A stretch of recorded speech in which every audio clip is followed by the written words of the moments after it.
Salut, aujourd'hui je te parle de Pierrot le Fou, un film considéré par beaucoup de critiques de cinéma comme une œuvre d'art à part entière.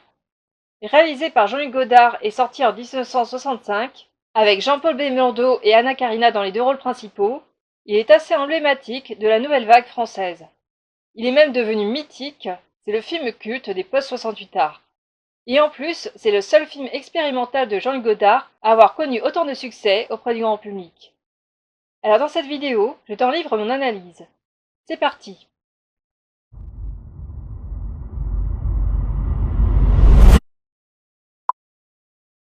Comme je l'ai déjà suggéré dans mon introduction, les films de Jean-Luc Godard ont souvent été boudés par le grand public.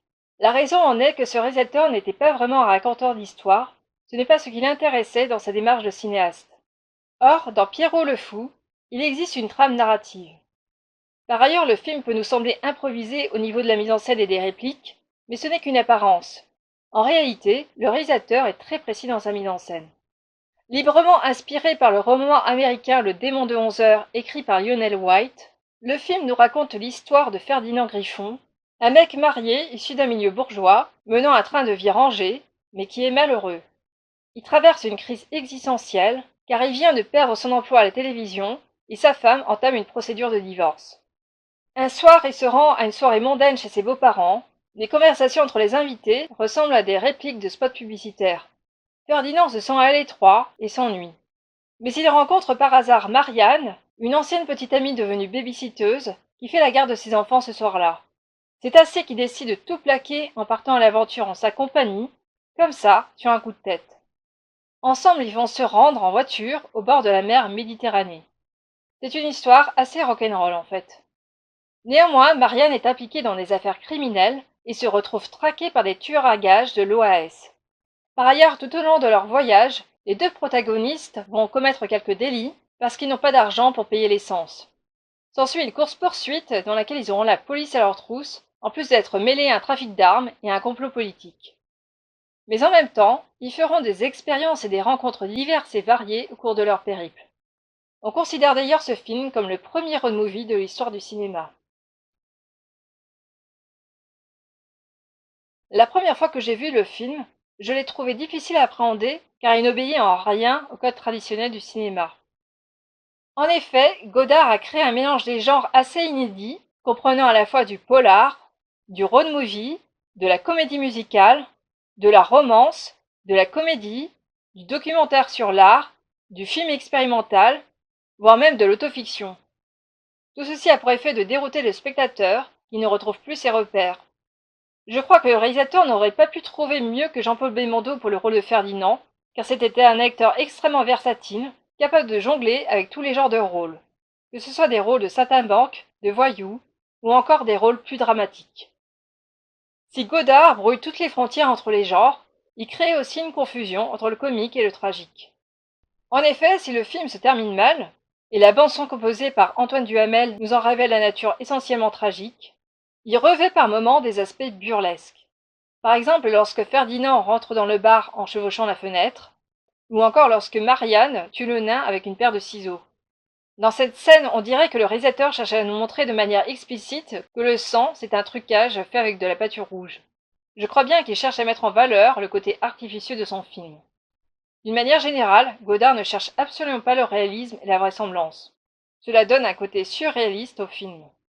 Enfin, la scène finale dans laquelle Ferdinand se suicide, et dans laquelle il se peint le visage en bleu et enfile une ceinture d'explosifs, ressemblerait presque à une scène de cartoon. Il existe aussi une scène dans laquelle l'humoriste Raymond DeVos récite un monologue en chantant. L'autre point important est que beaucoup de scènes dans le film empruntent au genre de la comédie musicale. Par exemple, la scène dans laquelle Marianne chante alors qu'elle est en peignoir et que Ferdinand est assis sur le lit, ou encore dans les bois, au bord de la mer, lorsque Marianne chante et que Ferdinand lui répond en chanter-parler, ou encore lorsque Marianne vient se joindre à une troupe d'enfants sur la plage qui exécute une chorégraphie dansée semblable à celle d'une comédie musicale. Tout ceci nous montre bien l'insouciance des personnages qui ont choisi de fuir les réalités. Elle qui fuit la mort, et lui qui a choisi de fuir afin d'éviter de se confronter à ses responsabilités d'adulte. J'irais même jusqu'à dire que Ferdinand, ou devrais-je dire Pierrot, est le parangon de l'artiste maudit. Il aime se bercer d'illusions, et rêve d'un monde idéal dans lequel tout est possible. Il a tendance à confondre le rêve et la réalité. Il refuse les cadres qu'il trouve trop rigides. C'est un utopiste, un penseur qui refait le monde. Durant son périple, il rédige un journal intime et l'on entend sa voix off. C'est pour cette raison que j'ai l'impression que le film s'apparente à une forme d'autofiction dans laquelle Pierrot serait l'alter ego de Jean-Luc Godard. Il s'agit sans doute là du film le plus personnel du réalisateur. À l'instar de son personnage, c'était un explorateur qui n'avait de cesse d'apprendre et de découvrir de nouvelles choses. C'était un anticonformiste, un philosophe, un être épris de liberté. Qu'on aime ou pas Godard, il faut tout de même rappeler que c'est lui qui a inventé le cinéma moderne, que c'était un artiste d'avant-garde. Pierrot le Fou, c'est la figure de l'artiste qui ose sortir des sentiers battus, s'affranchit des règles en vigueur et s'aventure vers l'inconnu. C'est la vraie nature de l'innovation artistique. Ce film nous parle du cinéma et de l'art en général, qui consiste à idéaliser la réalité. Par ailleurs, le personnage de Ferdinand est double. En effet, il y a Pierrot et Ferdinand. En fait, Pierrot est le surnom que Marianne donne à Ferdinand. Cependant, ce n'est pas un hasard si Godard demande à Antoine Duhamel de s'inspirer de Schumann, un compositeur atteint de schizophrénie, pour composer la bande originale du film. L'autre caractéristique qui rend ce film difficile à suivre est que souvent des images sans lien les unes avec les autres se succèdent. On ne perçoit pas de logique dans la construction du film, tout y est fragmenté. En fait, il y a une écriture automatique propre au surréaliste qui est à l'œuvre. Cela donne un aspect collage au film. Les peintres sont abondamment cités. Ça commence avec Velázquez. Puis, tout au long du film, le réalisateur nous montre des tableaux de Picasso, de Magritte, de Van Gogh et de Renoir, entre autres. Mais aussi des extraits de bandes dessinées. Par ailleurs, la colorimétrie du film est composée de couleurs saturées, telles que le bleu, le rouge, le jaune et le vert. Personnellement, j'y perçois une allusion directe au pop art, je pense notamment à l'artiste Roy Lichtenstein. Et évidemment, on retrouve aussi plein de références littéraires. Le réalisateur cite volontiers Rimbaud, Baudelaire ou encore Louis-Ferdinand Céline. En un sens, je comprends que cette accumulation de références littéraires et picturales puisse rebuter certaines personnes qui taxent Jean-Luc Godard de pédantisme. Enfin, il y a un autre truc que j'ai remarqué chez lui, c'est qu'il aime bien filmer les mots, les lettres et l'écriture. Dans le générique, par exemple, il joue avec les lettres. Il considère plus pour leur forme en elles-mêmes que pour leur signification. Maintenant, je vais aborder le film sous un aspect sociologique. Si on le replace dans son contexte, l'après-guerre, la jeunesse arrive dans un monde dans lequel la société de consommation et l'emploi sont en plein essor, où les parents ont fait la guerre et ont tout construit pour eux.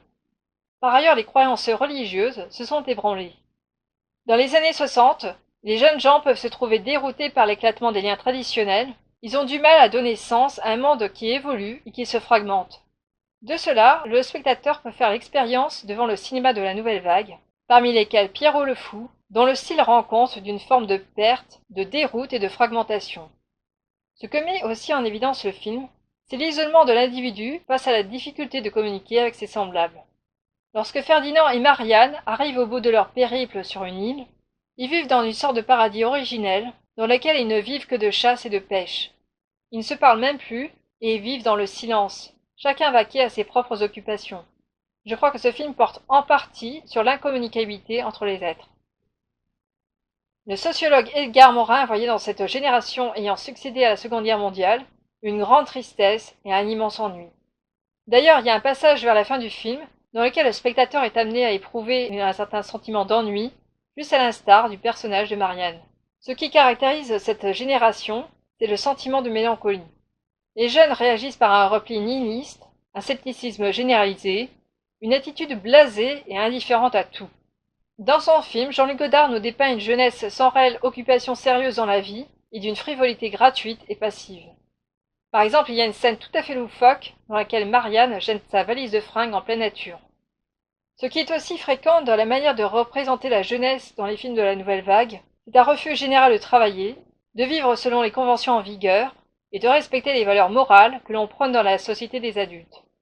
Les jeunes ne forment pas une collectivité, mais plutôt une addition de solitude qui cherche dans l'alcool, dans la danse, dans l'amour, dans la vitesse, l'instant fugitif où l'on fuit et où l'on se fuit en fait. Vivre d'amour et d'eau fraîche est une utopie qui mène à des désillusions. Pierrot le Fou est un film fondamentalement pessimiste, Car en fin de compte, l'idéal de pureté auquel aspirent les deux protagonistes ne se trouve que dans la mort. La fin s'impose comme un brusque retour à la réalité. Ferdinand sera trahi par Marianne.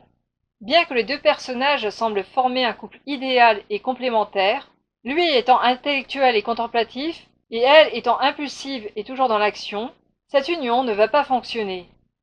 Ils ne s'entendent pas vraiment car Ferdinand se complaît dans cette vie de marginal, tandis que Marianne se plaint constamment de l'ennui. D'une manière générale, ce film s'apparente à une mythologie commune, celle de l'éternelle jeunesse. Il représente alors un moyen d'assimiler l'imaginaire des paradis perdus et d'apprendre la dimension utopique de la vie. Ce qu'il faut savoir, c'est que dans les années 60, le public du cinéma était constitué d'une majorité de jeunes dont la moyenne d'âge tournait autour de 20 ans.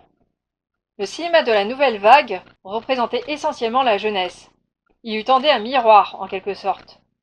Dans un entretien avec Fritz Lang, Godard affirmait même que le cinéma, c'est l'art de la jeunesse. De nos jours, les choses ont bien changé, puisque la moyenne d'âge du public est dorénavant de 50 ans. Voilà, j'espère que cette vidéo t'a plu. Si c'est le cas, mets-moi un pouce bleu et abonne-toi à ma chaîne afin de ne rien manquer de mes prochaines vidéos. Je te dis à bientôt.